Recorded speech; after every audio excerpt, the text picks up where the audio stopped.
Marx regarded private property as the source of all evil in the emerging capitalist societies of his day. Marx regarded private property as the source of all evil in the emerging capitalist societies of his day. Search for Liberation by Karl Bildt. Karl Marx theory. The bicentennial of Karl Marx's birth has occasioned a surge of interest in the man's work, complete with the unveiling of a statue in his hometown of Trier, Germany. At a celebration of Marxism in Beijing last week, Chinese President Xi Jinping declared that, like a spectacular sunrise, the theory illuminated the path of humanity's exploration of the law of history and humanity's search for its own liberation. He would go on to claim that Marx pointed out the direction, with scientific theory, toward an ideal society with no oppression or exploitation, where every person would enjoy equality and freedom, given that Xi's words were uttered in Marxist China. Those in attendance had no choice but to agree with them. Yet, speaking in Trier on the same day, European Commission President Jean-Claude Juncker offered a somewhat generous appraisal of his own. Today he stands for things which he is not responsible for and which he didn't cause, because many of the things he wrote down were redrafted into the opposite. It is not entirely clear what Juncker meant by this. Marxism, after all, has inflicted untold misery on tens of millions of people who have been forced to live under regimes waving its banner.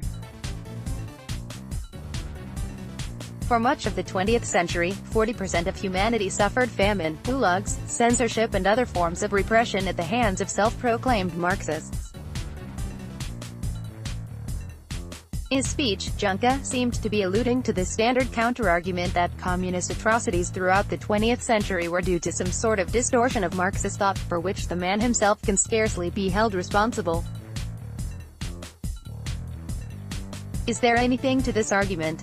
Marx spent most of his life analyzing the political economy of the industrializing, mid-19th century West. But his enduring relevance owes more to his ideas for the future and the implications they would have for society. In considering his legacy, this area of his thought cannot be ignored. Marx regarded private property as the source of all evil in the emerging capitalist societies of his day. Accordingly, he believed that only by abolishing it could society's class divisions be healed, and a harmonious future ensured. Under communism, his collaborator Friedrich Engels later claimed the state itself would become unnecessary and wither away.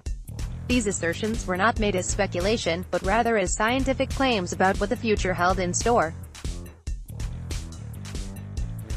But, of course, it was all rubbish, and Marx's theory of history, dialectical materialism, has since been proved wrong and dangerous in practically every respect. The great 20th century philosopher Karl Popper, one of Marx's strongest critics, rightly called him a false prophet. And, if more evidence were needed, the countries that embraced capitalism in the 20th century went on to become democratic, open, and prosperous societies.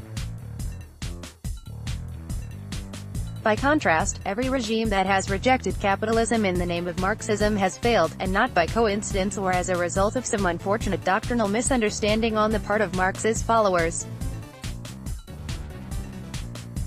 By abolishing private ownership and establishing state control of the economy, one not only deprives society of the entrepreneurship needed to propel it forward, one also abolishes freedom itself. Because Marxism treats all contradictions in society as the products of a class struggle that will disappear when private property does, dissent after the establishment of communism is impossible. By definition, any challenge to the new order must be an illegitimate remnant of the oppressive order that came before. Thus, Marxist regimes have in fact been logical extensions of his doctrines. Of course, Juncker is right that Marx, who died 34 years before the Russian Revolution, was not responsible for the Gulag, and yet his ideas clearly were. In his landmark 3-volume study Main Currents of Marxism, the Polish philosopher Leszek Kolakowski, who became a leading critic of Marxism after having embraced it in his youth, notes that Marx showed almost no interest in people as they actually exist. Marxism takes little or no account of the fact that people are born and die, that they are men and women, young or old, healthy or sick, he writes. As such, evil and suffering, in his eyes, had no meaning except as instruments of liberation. They were purely social facts, not an essential part of the human condition. Kolakowski's insight helps to explain why regimes that have embraced Marxist mechanical and deterministic doctrine inevitably must turn to totalitarianism when confronting the reality of a complex society. They have not always fully succeeded, but the results have always been tragic. For his part, Xi views China's economic development over the past few decades as cast-iron proof of Marxism's continued validity. But, if anything, it is exactly the other way around. Remember that it was the China of pure communism that produced the famine and terror of the Great Leap Forward, and the Cultural Revolution. Mao's decision to deprive farmers of their land and entrepreneurs of their firms had predictably disastrous results, and the Communist Party of China has since abandoned that doctrinaire approach. Under Mao's successor, Deng Xiaoping, the CPC launched China's Great Economic Opening Up. After 1978, it began to restore private ownership and permit entrepreneurship, and the results have been nothing short of spectacular. If China's development is being held back by anything today, it is the remnants of Marxism that are still visible in inefficient state-owned enterprises and the repression of dissent. China's centralized single-party system is simply incompatible with a modern and diverse society. 200 years after Marx's birth, it is certainly wise to reflect on his intellectual legacy.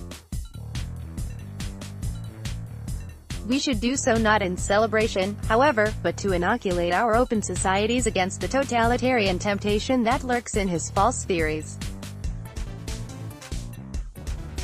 Carl Bildt is a former Prime Minister and Foreign Minister of Sweden.